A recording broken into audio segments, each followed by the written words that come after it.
over 30 years of experience. That's me, Tom Tynan, on the radio. Actually, we started our 35th year this month, and it's a great experience. I answer your home improvement questions on radio. The home show team is part of everything we do, and we're going to get into all that. But first, let's start with radio. I'm on the radio Saturday and Sunday on Sports Radio 610 in Houston, Texas.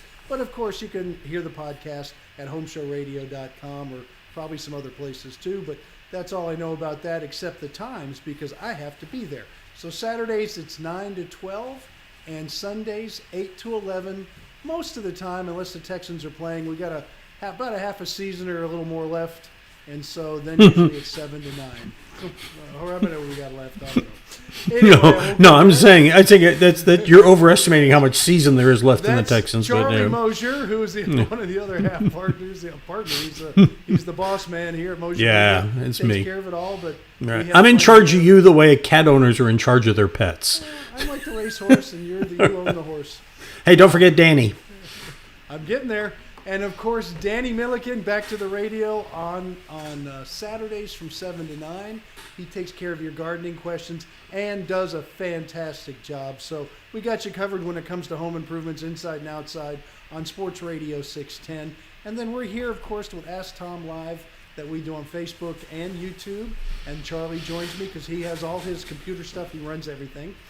And he comes up with the clever stuff like we're about to get into a video about what's in the news. And sometimes he shows other videos and that kind of thing. No, that's all I'm going to say.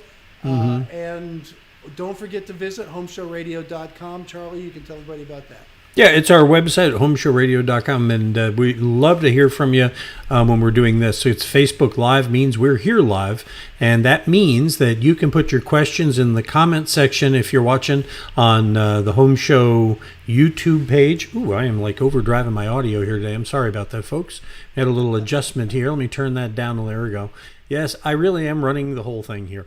Anyway, but you can put your stuff in there in the comment section on our Facebook page, our Facebook Live page, or our YouTube Live. If you're watching on the Garden Show or my personal page, come over to that one if you want to put questions.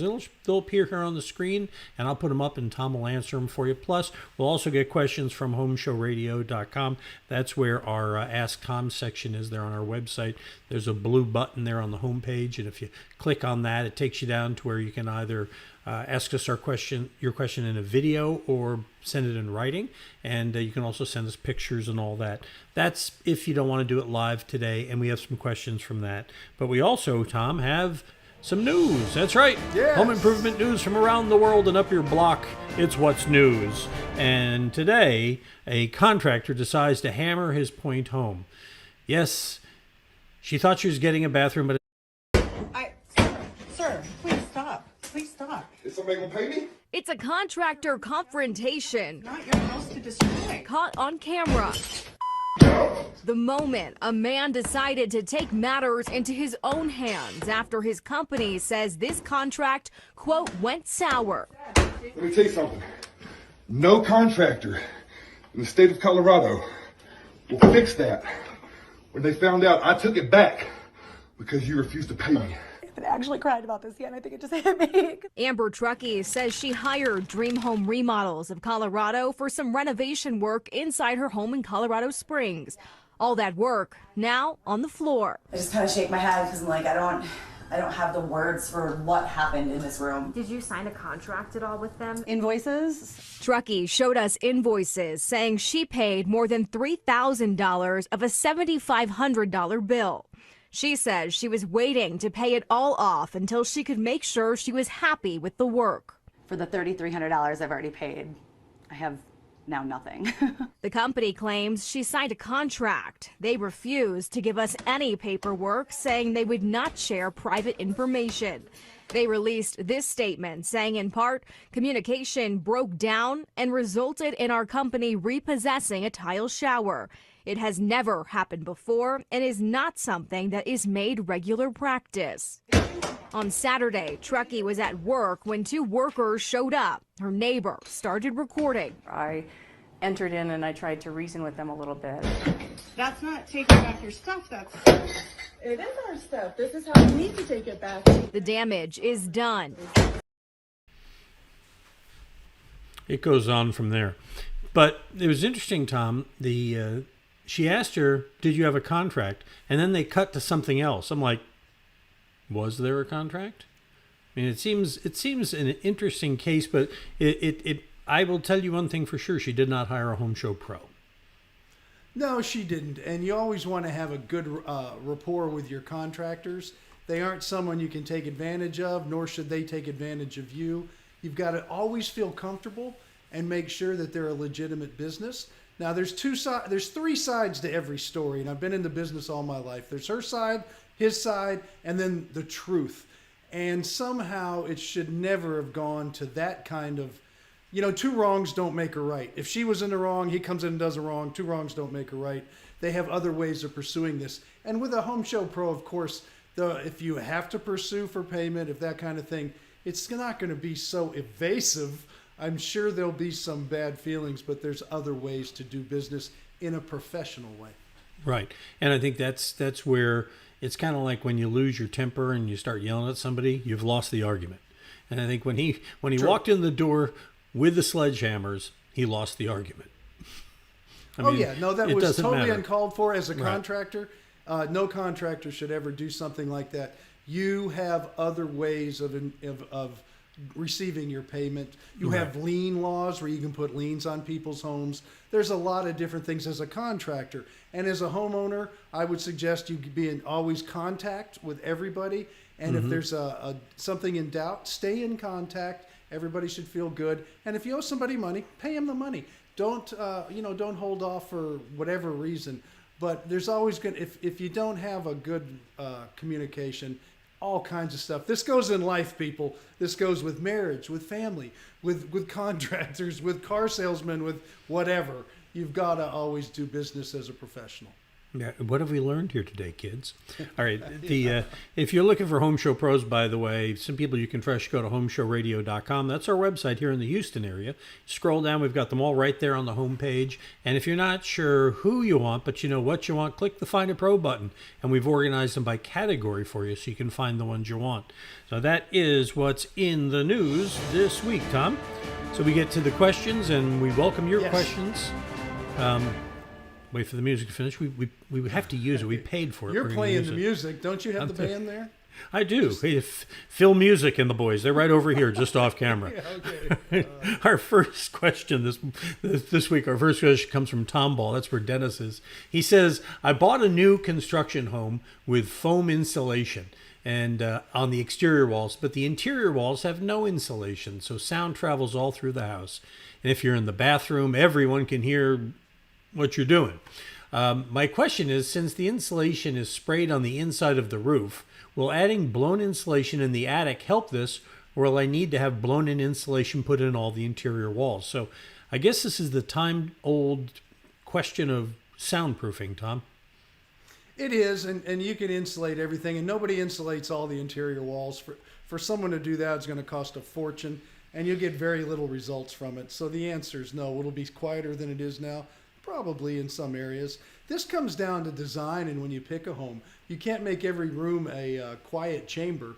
So when you're designing a home or going through a custom home process with the architects or the home designers, you strategically place, and I noticed the bathroom was a room that was mentioned predominantly as the noise. That should be put somewhere where you don't have interior walls with water pipes in them. You don't have bathroom fixtures backing up to a wall where other people are, that kind of thing. Foam or no foam, it was insulated on the exterior building envelope, and that's the exterior of a home, and that's the way insulation is used. It's not for soundproofing, it's for heat transfer, so your home uses less energy and it cools and heats evenly. So insulating a whole bunch more is not a soundproofing technique by any means. It's just actually going to be a waste of money. So you put all that effort in because sound doesn't go through the wall anyway. Sound The travels. walls vibrate. Right. I mean, if you want to get into soundproofing, you can handle it differently, but it's going to be even more expensive. You use sound board behind the sheetrock. You double your walls up, or you stagger your studs, which means ripping out all the walls and rebuilding the walls, or losing floor space in your home. So it's not a practical thing that you can really handle right now. So I'm not sure what to tell the person, except it probably is going to be the way it is. And some people are really sensitive to sound. Some people are sensitive to smells, some to light. So when you're dealing with people, and as an architect, as my training, I always try to find out what's really important to them, because I have people that if there's not enough natural light, or if there's too much of a bright light from outside with window placement and stuff, it makes it very uncomfortable for them. Everybody's got their own little idea of what bothers them, or it does bother them, and their sensitivities is a better way to put it. You've got to be proactive with that when you're designing a home for someone. There is a material now that you can put on the wall that comes in rolls, and it's heavy. I mean, it's like, but you put it on there and it does deaden some of the sound. But what Zach taught us, our resident internet and audio expert, he's got a degree in it, so he must know what he's talking about. But he said that it comes through the base plate. He says that's the problem, is you got to isolate it off the slab, because then the entire wall resonates with the noise. So that makes sense, because it's a vibration. All right. And so by limit, and that's why we separate the walls. Yes. Exactly. Okay. Next question comes to us from Thomas in Lake Jackson. He says an inspector found a copper water supply line under the house in contact with the ground. Is this something that should concern me? And if so, how do I remedy it? They've run copper in the ground for a long time. It's something you can be concerned about if you have a lot of iron in the ground, because you'll have dissimilar metals and it'll eventually eat the copper up. So the answer is yes there if it's not put in a sleeve. But for the most part, the copper goes under slabs a lot throughout the whole country. Now, the one thing you can't have in the ground or in the slab itself is a joint. So they use copper tubing that'll run from one point to another, and it'll run in the ground. If you have heavy iron in the ground, then it can be a problem, because iron and copper don't mix, and you get that dissimilar metal problem where it eats away the copper. But in most cases, it's pretty rare. It's usually if it comes in contact with the concrete itself, because that's really corrosive, or the steel in the concrete, it can really set off some action in there to where it rots the copper also. So that's why it has to be set in sleeves. But it's not uncommon. It's done a lot. Yeah, in fact, we Yes. Okay, now that's kind of odd. You're coming back into my ear in a different way here. Okay, I see what the problem is. Okay, I I told see you the he had all the computer stuff. Well, no, it's I was trying to get in here to get the comments from everybody as they put them in, and Yes. I forgot to turn off my earbuds, and so the phone took the earbuds. All of a sudden, I was listening to your playback, and it was interesting. You were interesting twice to me, Tom. I like that. I heard the first time, I hate second it when time it was comes even back better. to me. Yes. All right. Okay. Okay. Radio stations use copper in the ground. AM radio stations do. They're called for the ground wave. They put them down under the towers and they spread out, because when you look at an AM radio tower, there are ground radials down in the ground, and what they do is they put a ground wave in, and so there's a signal that comes off the tower and one goes through the ground. And that's why you'll see AM towers in the middle of a big field, because there's copper under there that causes it, and the way they engineer that has to do with how the signal goes, where it goes, and all that. So you're right. Copper's been in the ground a long time. It has. So at least since the 1920s when radio began. All right. So in fact, that's a big problem these days is with the what do you call them, the meth heads who go looking for copper. Stealing copper. The meth heads. Yes, okay. You're the one who said it. I'm just quoting you. The meth heads. I think it's crackheads, but okay. That's Crackheads, fine. crackheads, meth heads, crackheads. Yeah, that's it. whatever. All right. I don't know. I'm People looking for easy money. Yeah. This is the only drug that I do right here. All right. Okay. Craig in St. Charles, Michigan says, I bought a property that has a 42 by 60 pole barn on it with a crushed asphalt floor, and I want to build an interior room, but I'm not sure how to anchor the walls to the floor. Your suggestions are appreciated, so vend your suggestions, Tom. Well, you might not even have to anchor them to the floor. Now, you look at the homes built in Galveston. I'm going to use Galveston as next to the coast, where we have breakaway walls. You attach it to the poles, you attach it to the ceiling section, you attach it to the structure, and it doesn't even attach to the ground because all they are is what we call just shear walls or divider walls. So I don't know if you really should even try to attach it to the ground. I probably would not because it's an odd situation. But the pole barn itself is the structure. It's more important it's attached to the structure than it is to the ground.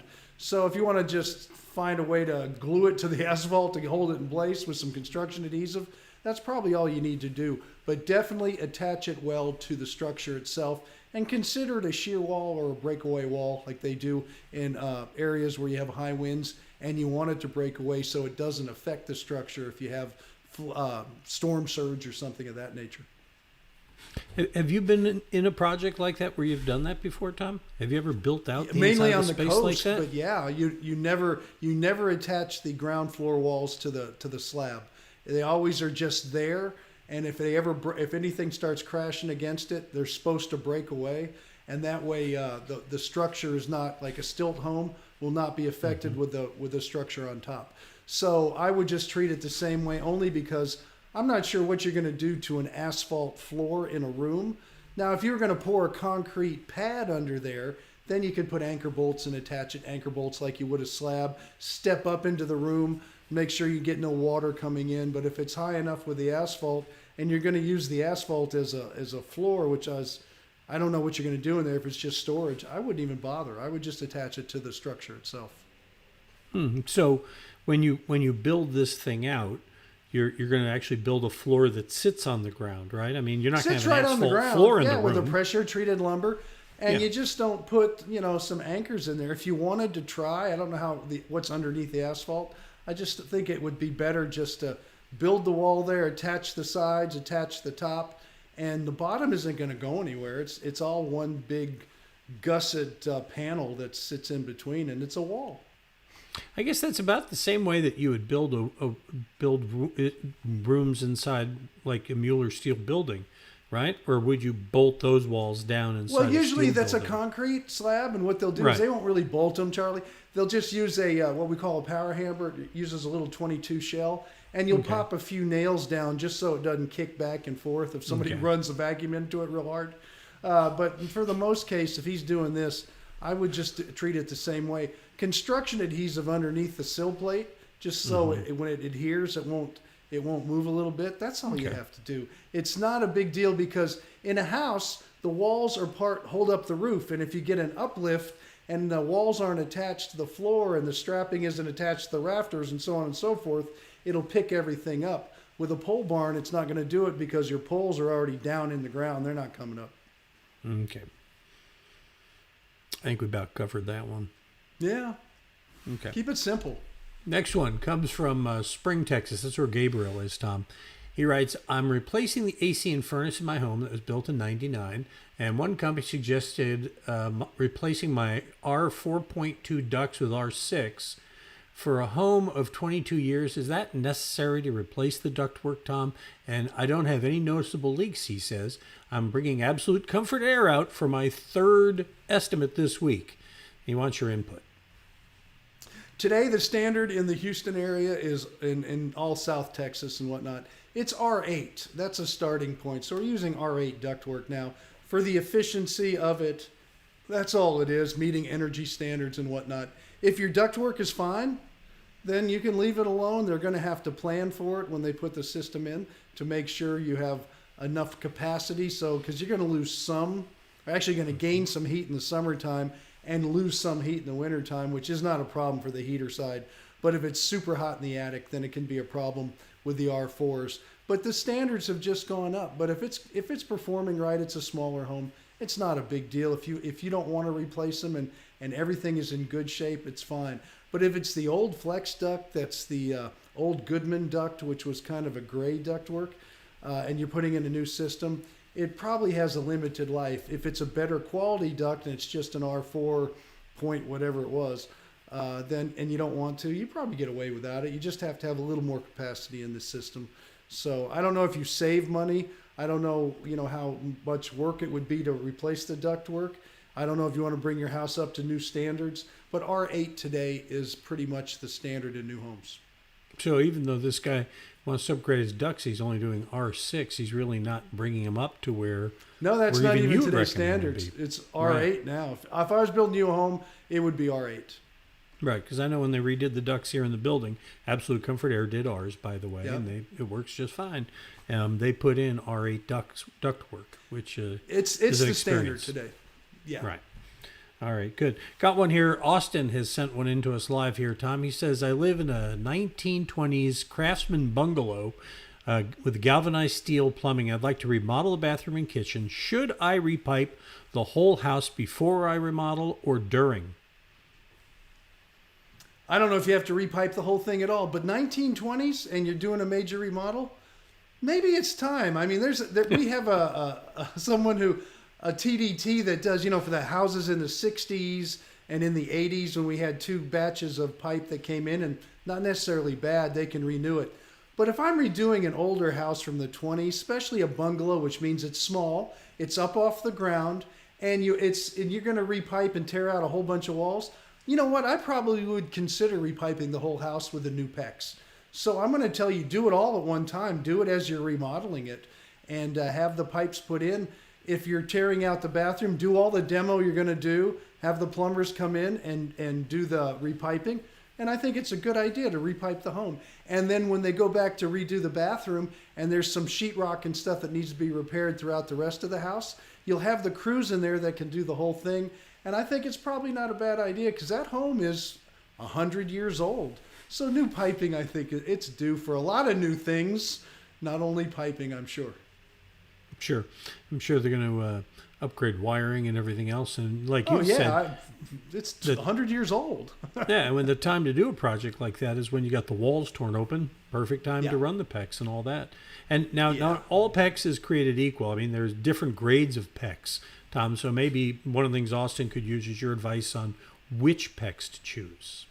Okay, well, first off, we're going back to the beginning, what we started here today. Use a good contractor that will give you good options. So you won't want a handyman doing your remodel. You're going to have a plumbing company who's going to be part of the contracting crew that's going to have their stage to come in and do it. They're going to show you some options. I like the Uponor commercial grade product.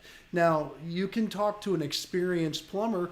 Like if you talk to the people at Abacus, if you talk to Alan over at Abacus, he probably would say, here are the different options. These are the good and bad features of it. Here are the different pricing. And you decide, but it's all going to be better than what you have now. But always deal with experienced people and not just, hey, I heard this on the radio and that's what I must have. I hate to do that to anybody.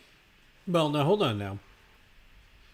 Yes. Buying something because you heard it on the radio is a good thing. I didn't say buying something. I said telling a professional how to do his job. So let's clarify that. Okay. I am not a plumber, but Thank I you. want you to talk to a good plumber licensed to the state of Texas and has a company and is going to back it up, and you will happily pay at the end, and he won't come in and rip the pipes out because he's mad at you. So that's how we started the show. We don't want that to happen. Austin just wanted to say thanks for your help. And Austin, You bet, look great in that uniform. I'm hoping you go up next on Blue Origin or whichever rocket. That was good. William Shatner went up on the other day. It was good. I watched it. Yeah. I think I read somewhere that he actually broke some space mirror, and it was the evil James Kirk that came back.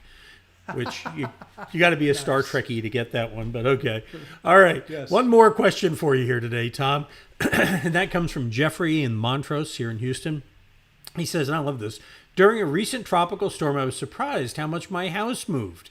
I live in a 4-story, 3,200 square foot house that's tall and skinny. We sleep on the 3rd floor, and the winds that night, which I don't think went over 60 miles an hour where we're located, made our bed move so much we could really feel it. I really worry now about a hurricane. Is this normal? It's going to happen with a wood structure. These 3-story structures that go up in all over the Houston area, I know, and probably all over the country because land is at a premium, so they're going up higher. They can be an issue, and I've seen some designed poorly. In fact, I had a friend that contracted a custom one downtown Houston area, and before it was even finished, all the upstairs windows were cracking because of the movement of the structure. Would it be a problem with 120 mile an hour winds? I would say yes, it would be a problem. They are not designed for the wind loads that you would design for on the coast. So 60-mile-an-hour winds, you're getting a lot of flex. Now, what's going to happen? I don't know. What kind of wind loads was it designed to as far as the structure goes? I couldn't tell you that either. I do know they do strapping and stuff if it's in a municipality in Texas. If it's in counties, there's no requirements at all. But I would be very leery of the 3-story ones with the winds that aren't built right. So it depends how they're built. But movement is going to happen. And you can get weird things that happen, like roof leaks because they split apart in seams, windows that are cracking. And I've talked to Jim Dutton and Kenny Dutton over at Due West, and after winds down in Victoria on Hurricane Harvey, I think it was, or one of the hurricanes that came through there, they had some people thinking they had foundation repair problems or foundation problems, and what happened was the whole building tweaked out of shape, and it had nothing to do with the foundation. So it can happen to any home. Now, did they didn't find like some witch's legs sticking out on the bottom with the little feet on them that, you know, with the ruby red slippers, right? I don't know. Okay. Because, you know, they might have. I don't know. They didn't want the publicity. Yeah. I don't know. If Dorothy had landed in Texas, she'd probably say, "Hey, you know what? This is a step up from Kansas. I think I'll stay here." So, but that's scary. It's scary that a house can get blown around that much on a foundation, Tom. That it can get shifted. Think about it. And it doesn't have to be a hurricane. Look at what's happened with the tornadoes and stuff across the country. Shifted is nothing. Look at some of these homes are blown to little bits of, they look like toothpicks when they're all done. So you get enough wind and enough torque on that house. It's a structure's going to only do so much if it's not designed for it, and it'll come down. Yeah, we're going to, when we're done here in just a minute, we're kind of on short final approach here to land this airplane right now, but we have a question coming this week from somebody here in the Houston area who just simple storm came through, tree came in, and his siding's gone, his attic. There's a picture of it, and we post those videos every day at homeshowradio.com, and I'm not sure which day it's going to go up this week, but it's when you see what can happen, how quickly it can happen. Never underestimate the power of Mother Nature coming at you. That's for sure. Yeah, you can't win. Yes. But you can win at Home Improvements. Yes. And it's easy to do because you tune to the radio every weekend and listen to Tom Tynan. Yes, you do. And I'm promoting... We already did the show. We're going to do it again. Okay, on the radio. On the radio. We did this at the beginning. I feel like I just did this. On Saturdays. We do it at the beginning and the end. Sundays, it's a sandwich thing, but we do it at the beginning and the end. Okay. We did it. Yeah, I know. I'll send you a rundown sheet next time. Yeah. Yes. Saturdays, 9 to 11. Sundays, 9 to 12. Saturdays, 9 to 12. Sundays, 8 to 11. On Sports Radio 610, where we have Home Show Radio. Yeah. And Danny Milliken on Saturdays from 7 to 9. And he'll be coming up the last Thursday of this month. At least we usually have him here for us live, too, and talking about, I don't know, brown patch or whatever problem you have, because he's the expert and he knows his stuff. And if you want to send questions for us to use, go to homeshowradio.com, click on that blue button right there, just like this, and you'll find yourself on this page where you can either send us a video or a question in written form. And if you do, go ahead and send us pictures because they help us to do that. And you'll find these videos posted every day at homeshowradio.com and our Facebook page and YouTube channel. You see them all over. You want to see hundreds of videos, go to homeshowradio.com, and you'll find lots of videos going back years and years from all our Home Show pros. Almost forgot. You're looking for somebody to trust working around the house, go to homeshowradio.com, and you'll find all our Home Show pros displayed right there on the home page. And if you know what but not who, find a pro. We have them organized by categories because that's just how we do things around here. Now, before we go, we got one more little thing for you, Tom, and this comes from the Department of Teamwork Makes the Dream Work. So what are they doing? They're moving a tree. That looks like a Danny Milliken project to me. Let me show you again. Here, these guys pulling it up, but no, it's because these guys are hanging on the back and making it happen. So That's teamwork makes they're hanging on it. And that's the way we do it around here. Teamwork makes the dream work, and we'll be back again next Thursday at 4 o'clock Central with another Ask Tom Live. So thanks for being here, and listen for Tom on the weekend on the radio. Got a question? Ask Tom on Home Show Radio. Home Show Radio. Free advice from a pro who knows. Home Show